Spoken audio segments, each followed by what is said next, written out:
My general theme today is the gold standard in American history and banking in American history. But the way I approach it is the several myths which have been propounded by most economic historians, if not all. I wouldn't say all, but most, until recent years. And the two most important myths that I want to focus on is the first one is that which you've all probably heard if you've read about colonial monetary history, is that the colonial America suffered from a great shortage of specie, a shortage of gold and silver. And therefore, because of this shortage, the colonial governments had to print lots of paper money to make up for this deficiency. That's one myth, which I think we'll examine. The second myth, which has a whole bunch of subheads, which will take me more than enough time to go into, is the myth of the central banks in the United States. The role of the central banks has always been to restrain the evil expansionary impulses and tendencies of private banks. And the private banks, or free banks, if they're allowed their head, tend to inflate too much, and therefore you need the central bank as a wise patron from on high, or God out of the machine, to fix things up, to control them and to moderate them, restrain their expansionary tendencies. And a sub-variant of that, of course, is if this is true. That means that the private banks, or the state banks as they were called in American history, because most of the banks were chartered by the states, that the state banks must have been chafing at the bit. They must have hated the central bank and wished for its extermination. The brunt of my talk is that the exact opposite has been true in all these cases. In the case of the central bank, the state banks were all for it and fought hard for its continuation or establishment. Okay,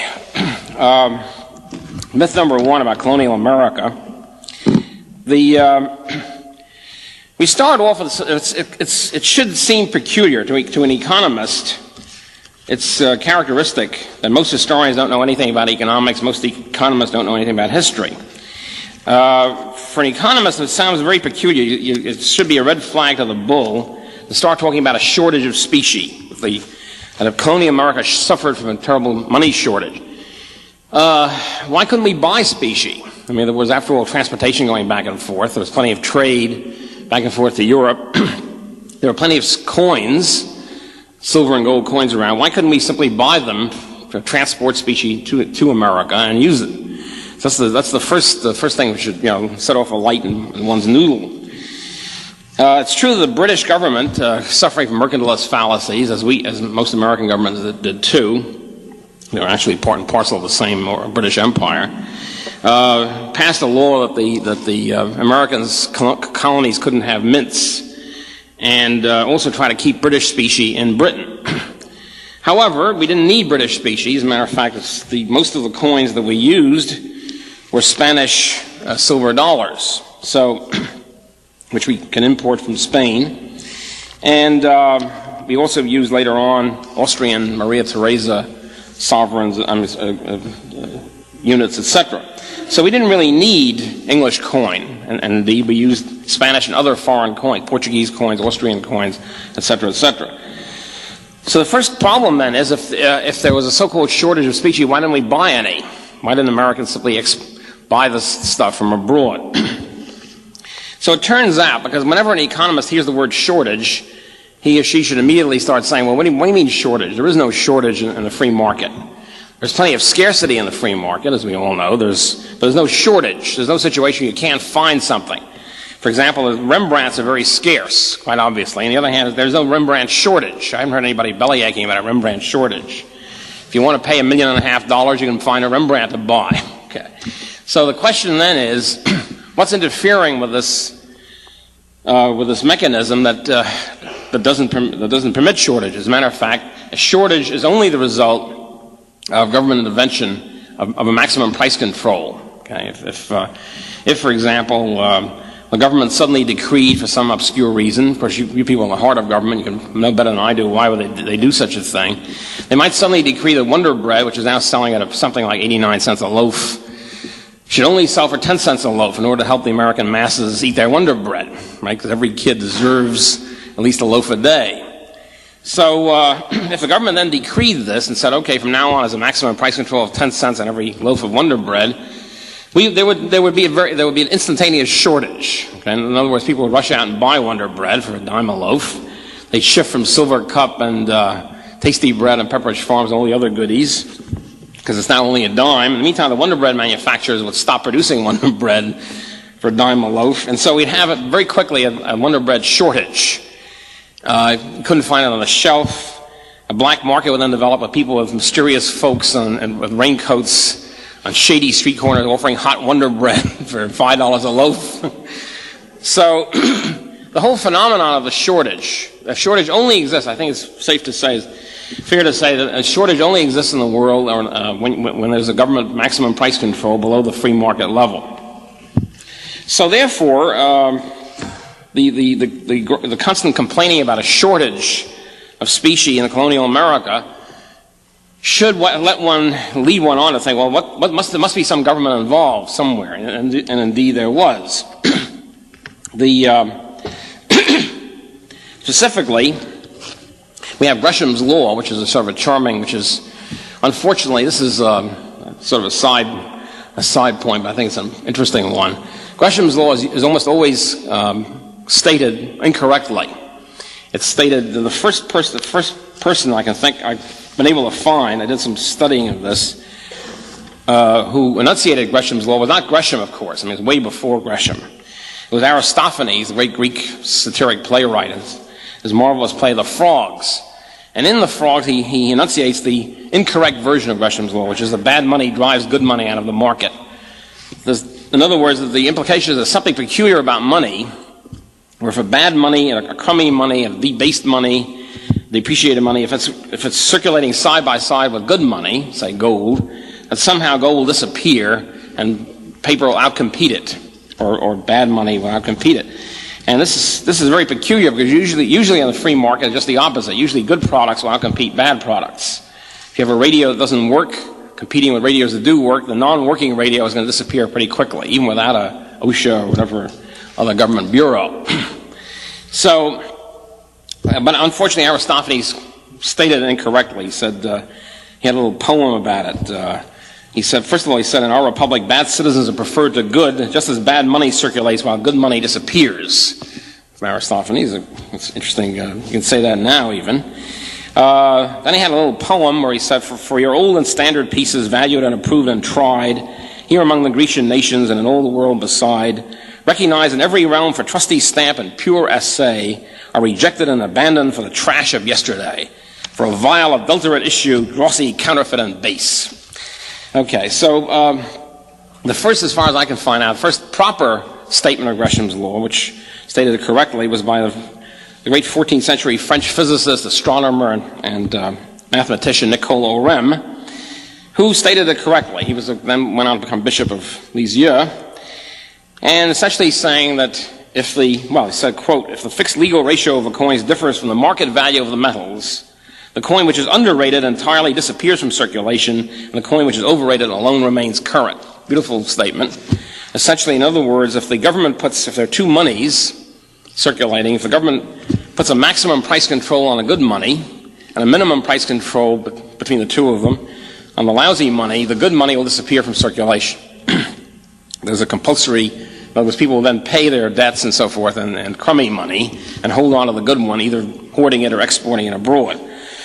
So in the 14th century, we already had that position, and then the great astronomer Nicholas Copernicus, who was also a canon lawyer, artist, and physician, was asked by the King of Poland to offer proposals for currency reform. Everything was messed up with the currency.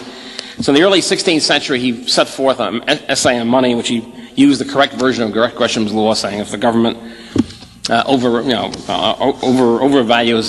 one coin or one money, undervalues the other, the undervalued one will be hoarded, melted down, or exported, and the quote, the degraded coin alone remains in circulation. Okay, so he had the whole thing. Now, Gresham himself apparently did enunciate Gresham's law, indeed, but he was not the one who made the famous memorandum on it, which was really Sir Thomas Smith, who was a big shot Tudor official and bureaucrat and financier. At any rate, so the true version, the correct version of Gresham's law is simply an application, as Mises pointed out many times, an application of the theory of price control causing shortages to money, to two monies operating side by side. Well, what happened in colonial America is precisely the working out of Gresham's law in action. For one thing, what the colonial governments did started to undervalue specie and overvalue their own crummy pound notes that Massachusetts and other governments were putting out. In other words, they engaged in continuing debasement of their own currency units and artificially undervaluing a specie. So the result was a specie disappearing and too much Massachusetts paper and not enough specie in circulation. So there's a whole, I have a written paper which goes through all the statistics on this, which I'm sure there's nothing more deadly in the world than to hear statistics being read, so I'll spare you all that. But at any rate, that's what happens. The definition of the shilling is also starts being manipulated, so the shilling will have more and more, less and less weight to it, less and less weight of silver, the Massachusetts shilling and the Connecticut shilling, each one competitively debasing in order to try to subsidize their exports and limit their imports and try to bring specie into the country, into the colony. In neither case did it really work very well. While this was going on, the two important things happened in the history of money in the 1690s. It was a dramatic decade for the history of world money. One thing that happened was that the governments discovered government paper. They hadn't used it before, as far as I can see, outside of China, which of course invented both paper and printing long before we did in the West, and therefore went through the whole cycle about several centuries before the West did. But of course nobody knew what was going on in China, so it was a totally isolated kind of situation. Outside of China, there had been no government paper money issues before 1690, 1692. Actually 1690. There had been paper banknotes, and government coins, which the government was progressively debasing by juggling standards of weight. But there hadn't been any actually government issues of paper money. The invention of government paper then belongs to the credit or the blame of Massachusetts, the royal government of Massachusetts. What happened was that there was a custom in those days for Massachusetts troops to go out and raid and plunder the French in Quebec, and in Nova Scotia. The French were very productive fishermen. They didn't have too many people up there, but they had a lot of fish and furs and so forth. So every 3 or 4 years, Massachusetts troops would go up there and plunder it. And they come back with the loot to Boston and auction it off and pay the soldiers out of the proceeds. Sort of a pirate expedition, is the best way I can describe it. This was one of the customs of Massachusetts, which we don't hear about on the bicentennials. But at any rate, and the French being outnumbered usually lost. Well, this time the French won. And this before 1690. It was a plunder expedition. We go out there and steal the fish and the furs. And they had a good fort there, and they were ready for us. Anyway, they won. So the troops come back, not only with no booty, no loot, and also not getting paid. One of the great insights we have in history is that in the course of history, when soldiers don't get paid, they get very, very edgy. Okay? So you have a lot of edgy people with guns. This makes the government very upset, very, very worried. They don't like this. So Massachusetts government is wildly looking around for some way to pay the soldiers. And they of course didn't have any credit, they didn't have any gold. As usual, they're in bad fiscal shape, as true of almost any government. So they decide, why don't we just issue paper notes, call it pounds, and to pay them with that. Hope this works. So in December 1690, Massachusetts issued the first government paper money in the Western world. 7,000 pounds in paper notes to pay the salaries of these soldiers. Now they couldn't just say paper, couldn't just say pounds because it wouldn't be accepted. So Massachusetts made a solemn twofold pledge. You know about pledges in politics. 2 pledges, which they would ever swear always to keep. One, that they redeem the notes in specie in a few years. Few years is a little vague, but a few years. And 2, that it would absolutely make no further issues of paper money. This was it. 7,000 pounds, and from then on they quit. Well, as usually happens in this situation, the discovery of paper money is a wonderful thing for the government because nothing much happens at first. The world doesn't come to an end. You issue paper, you pay off your debts. Hey, this is great. Prices go up a little bit, but not really too much at first.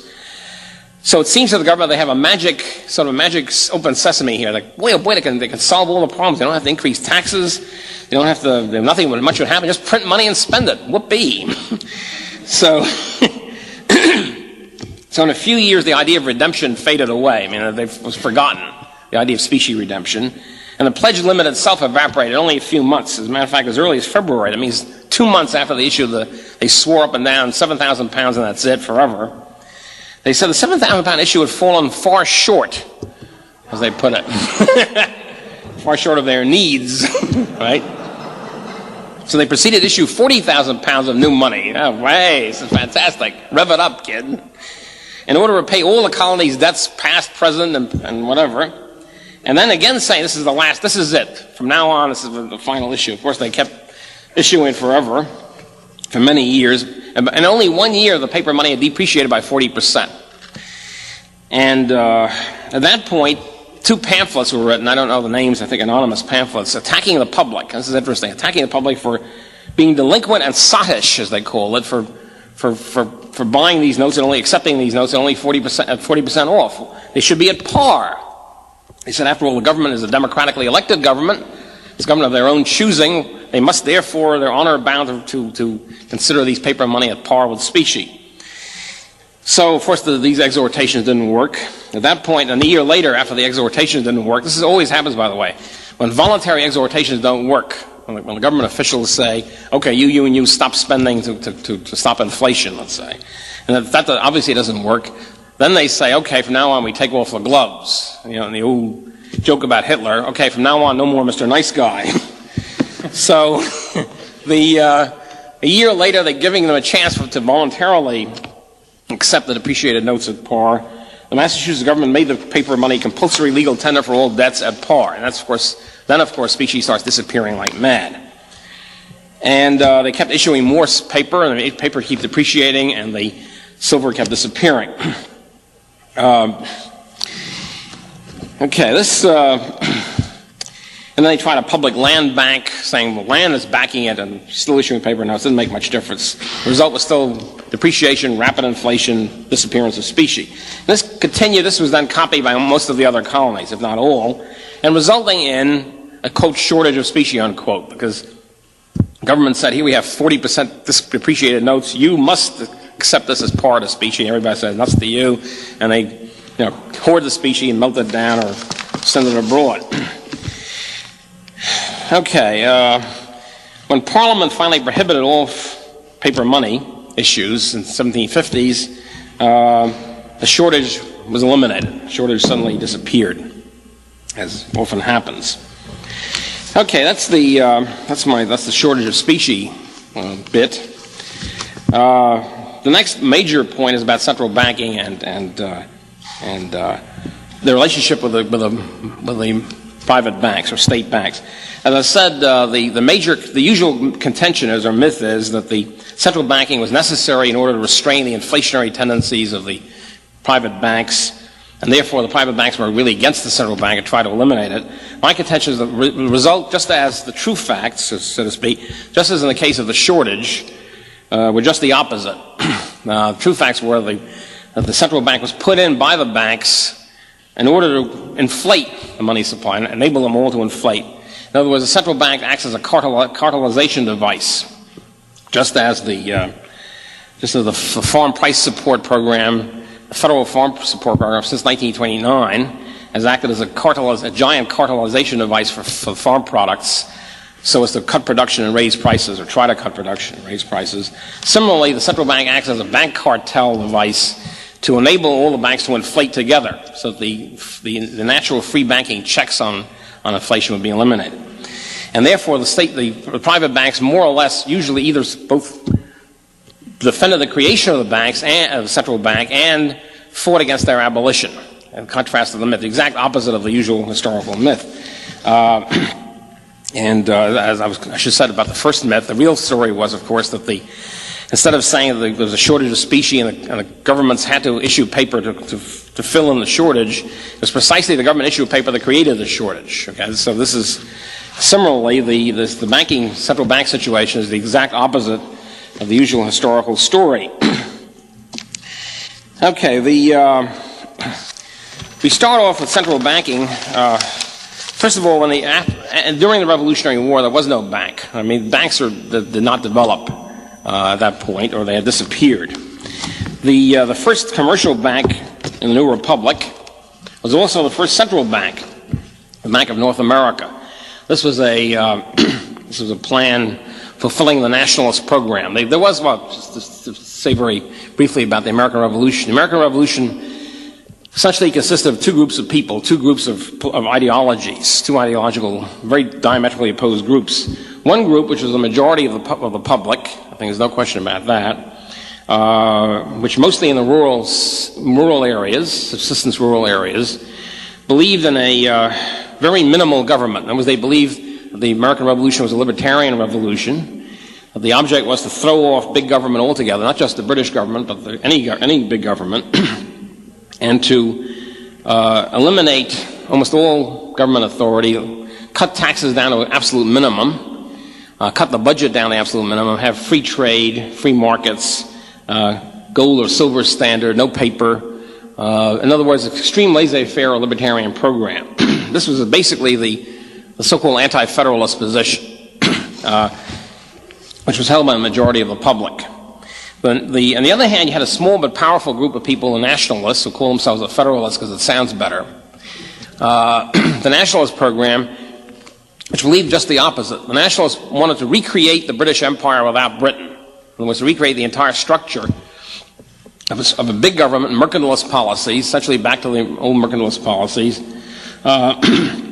with high tariffs, big public works program, heavy public debt, and high taxes to pay for the public debt and pay off the public debt, and a central bank which would inflate the money supply in an orderly manner, of course.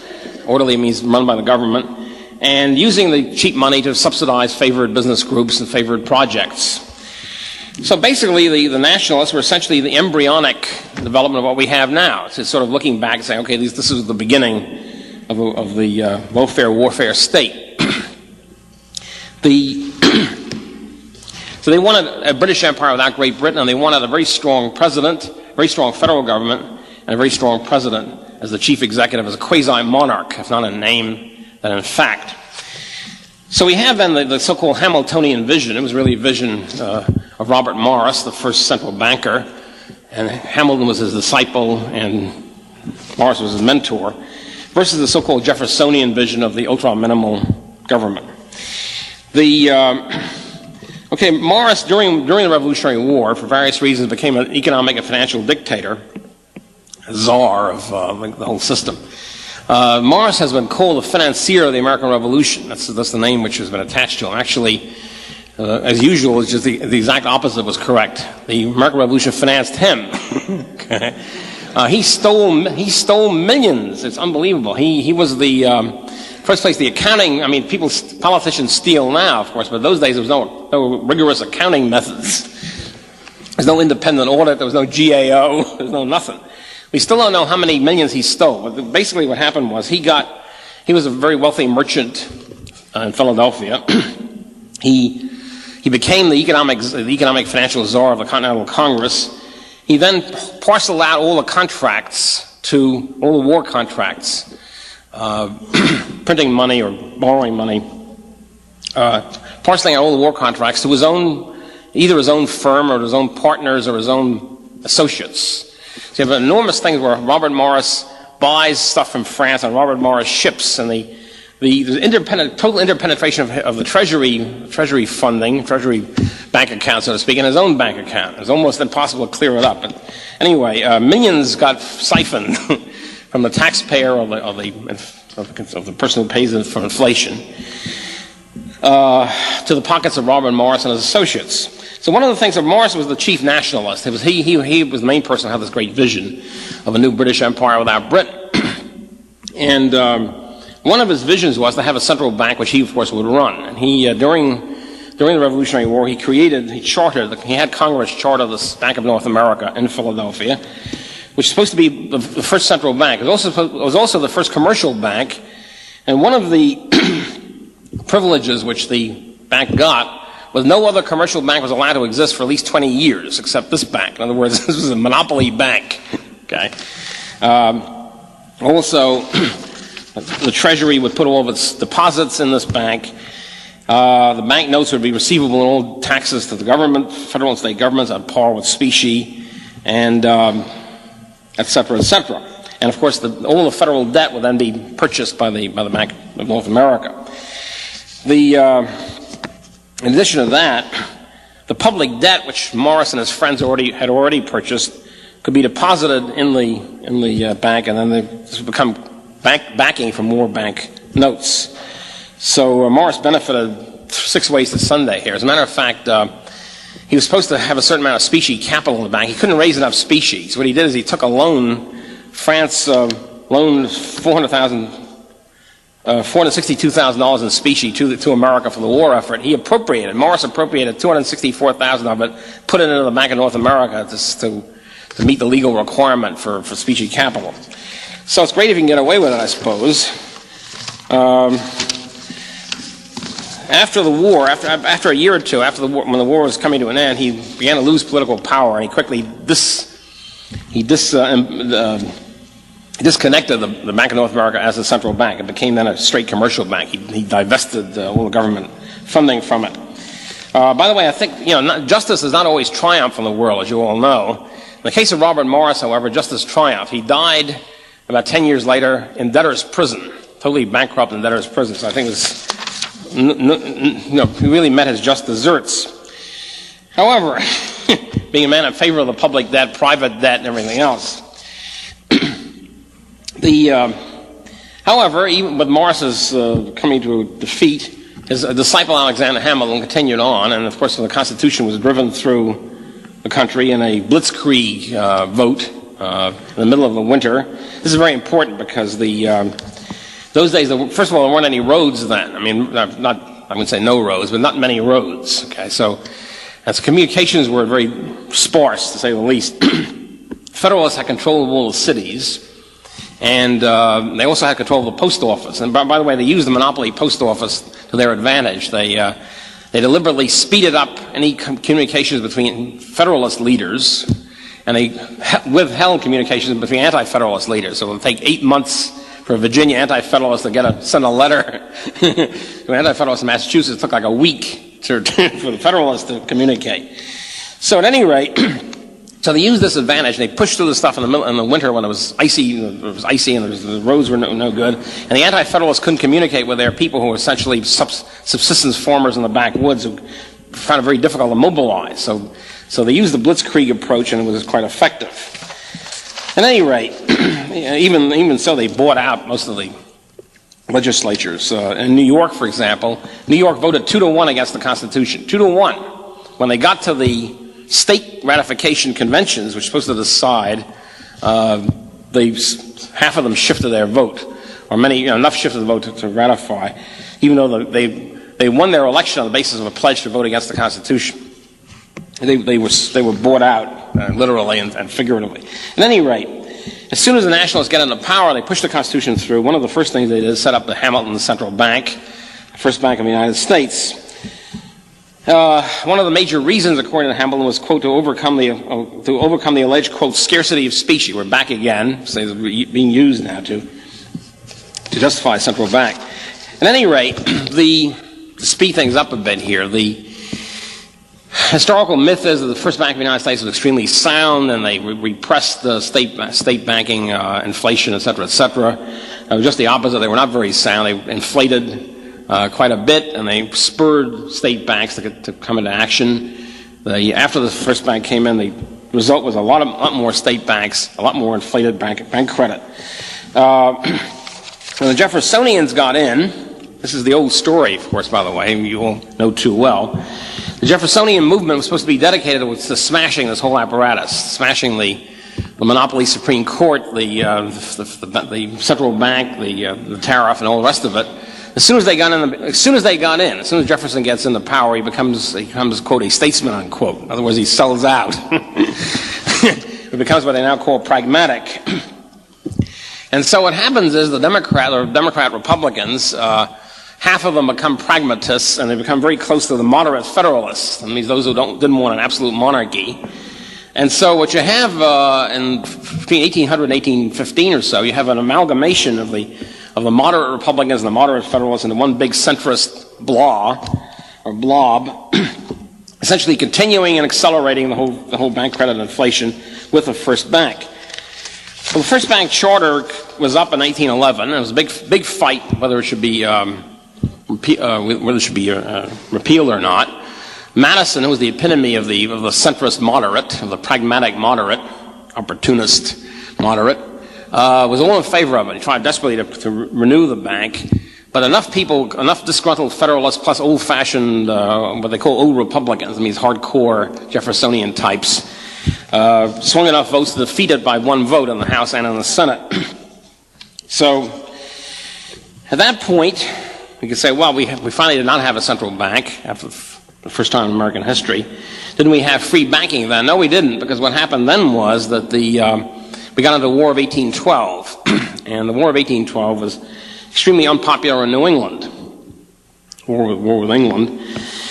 New England had most of the manufactured goods, most of the armament equipment, and most of the banks. And so, how's the Madison administration going to finance the war effort? The way they financed it was by encouraging a whole bunch of new banks which suddenly popped up in Pennsylvania, Kentucky, and other states. Essentially money factories with almost no specie capital, just printing paper dollars and using it to buy U.S. government bonds. So this is a sort of a happy situation for the banks. I mean, all they had to do is to print new money. And they buy the bonds, and the taxpayers are pledged to pay them back, quote unquote, plus interest. I mean, it's a good deal if you can work it. You create new money, and then for the service that you perform to the country by creating new money, you then pay back. You load it on the taxpayer for the next 30, 40 years. So what happened, however, of course, is the government, the administration had to use the money from Pennsylvania, Kentucky, etc., to buy stuff in New England. The New England banks did not inflate. New England didn't want to pay for the war effort anyway. New England banks then call upon the inflated banks for redemption. They didn't have the money. How are they going to pay in specie? At that point, we had a big watershed situation in the summer of 1814. The banks were essentially bankrupt. It means all the banks outside New England. The federal government and state governments then said, okay, we will now permit the banks to suspend specie payments. That means to continue an operation, continue lending money, printing money, lending it out, and forcing their debtors to pay them back. But they didn't have to pay their depositors or their note holders. They were relieved from the responsibility, a contractual responsibility of paying the paper money in specie. So of course they loved that. More banks then pop into action. And this situation of fiat individual paper. I mean, it's just like I could print dollars and lend them out. Essentially, that was something like that. This situation continued for 2.5 years, long after the war. After the war was over, the Madison administration, now the Monroe administration, was confronted with a choice. They have to do something. They couldn't have a permanent system of 100 banks in the country, each issuing dollars, not having to pay for it. Okay, that's obviously not going to work for any length of time. So what could be done? Well, two policies were offered. One was the old-fashioned Jeffersonian policy, so-called Old Republican, which some of the Federalists now went along with in order to make trouble, which was a policy of forcing the banks to redeem or else go out of business. Okay, force the banks to redeem in gold and silver or else get out. This, however, was not the sort of thing that moderates, quote unquote, of any stamp enjoy.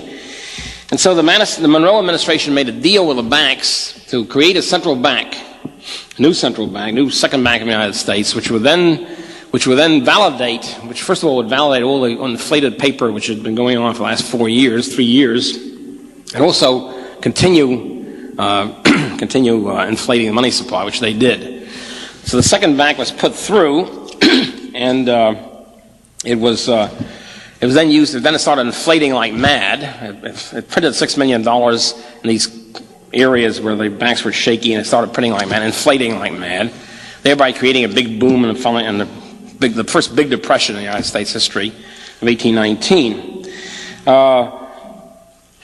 Once again, I should underline one thing here. The state banks were all for it.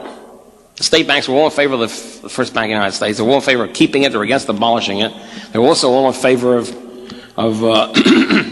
creating a second bank, because otherwise it would have had to go under.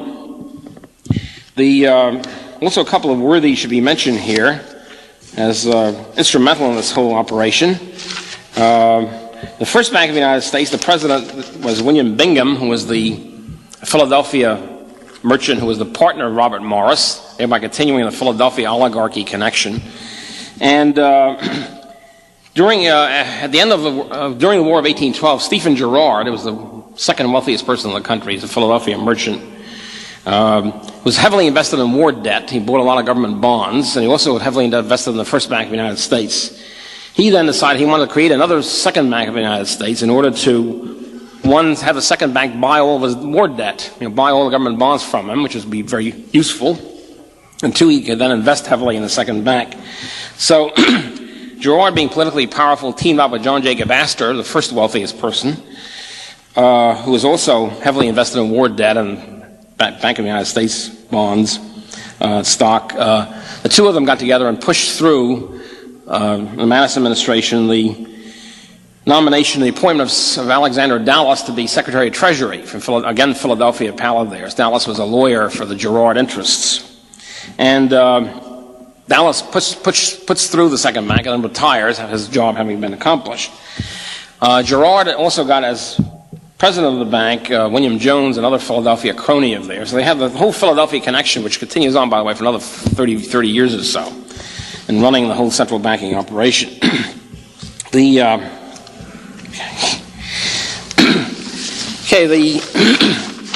Another person I should also mention here, probably the top moderate, quote-unquote moderate Jeffersonian Democrat Republican in the country, was Senator Samuel Smith of Maryland, a very powerful figure. Smith, in the course of the inflation of the Bank of the United States when it first got started, there was also outright crookery going on, enormous number of outright thievery by the Baltimore and Baltimore branch of the Bank of the United States. Millions got siphoned off into the pockets of the guy named Buchanan and his clerk. Who was Buchanan? Buchanan was a partner of Smith Buchanan Company, the major mercantile firm in Baltimore, which is owned by Samuel Smith, the senior partner. Now, since his senior partner and his clerk were the two biggest crooks in this operation, I figure if Buchanan and the other guy were crooks, could Samuel Smith have been far behind on this operation? I would doubt it. At any rate, the Bank of the United States continues on after the creation of the Depression, and Nicholas Biddle then becomes the head of the bank, again part of the Philadelphia oligarchy, the last in the line which started with Robert Morris. And when Andrew Jackson comes in, he starts a titanic struggle which finally eliminates the central bank and divests the government from the banking system, which Van Buren and Polk then completed. It should be pointed out, something we didn't know until fairly recently, is that the state banks basically were in favor of the Bank of the United States, wanted to continue and favored Biddle in the famous fight against Jackson. So why did Jackson do it? He did it because basically he was a libertarian. He was a hard money advocate and libertarian. He and his associates had read all the classical economic literature, the pre-Mises literature, so to speak, and were convinced by it. They also were stung by the Panic of 1819. They realized that bank credit and bank contraction, expansion and contraction credit was responsible for the business cycle, and they were against it. And they thought it was ruinous. And so you have, for the first time, classical liberal or libertarian ideologue, so to speak, responsible for a mighty and titanic reform. The next step, as far as they were concerned, was to eliminate the state banks too and have a 100% gold system. They didn't accomplish that, largely because the slavery question split the Democratic Party in half by the late 1840s. Okay, the next, I just have time to say just very briefly about the Federal Reserve System. I could go on for another couple of weeks on that, but the Federal Reserve System is a very similar story. In other words, the Federal Reserve System was put in by big banks. The bill was written. It took a few years for jockeying around for position and for exactly what sort of law should be passed, but all the banks were in favor of, all the large banks were in favor of the Federal Reserve System in order to provide, quote, elasticity, unquote, of the money supply. In other words, in order to permit inflation of money, expansion of the money supply, which they couldn't do very much under the national banking system. They ran up against a stone wall, especially during recessions. They wanted a sluice gate, a lender of last resort, a centralizer of reserves, in other words, Papa government to come in and cartelize the banking system for them, and this is what they did. Nobody in those days, none of the bankers said we are in favor of a central bank in order to restrain our evil appetite for inflation. It was quite the opposite. They needed the central bank in order to coordinate and promote expansion of money, which is essentially what they did, and essentially what they got from then on. The Federal Reserve, I think, very happily confirmed their judgment, and has done this ever since. It's responsible now, of course, for continuing and accelerated inflation. In between, responsible for big depressions. As you all probably know, the Federal Reserve was put in order to stabilize the business cycle, supposedly, is one of the supposed advantages, to eliminate depressions and inflation. Instead of that, we got the largest inflation, most chronic inflation, and the biggest depression in American history since the Fed has come on the scene. Obviously, it must be doing something wrong, but more than something, I think it itself is wrong. It is the problem. And okay, thank you very much for this.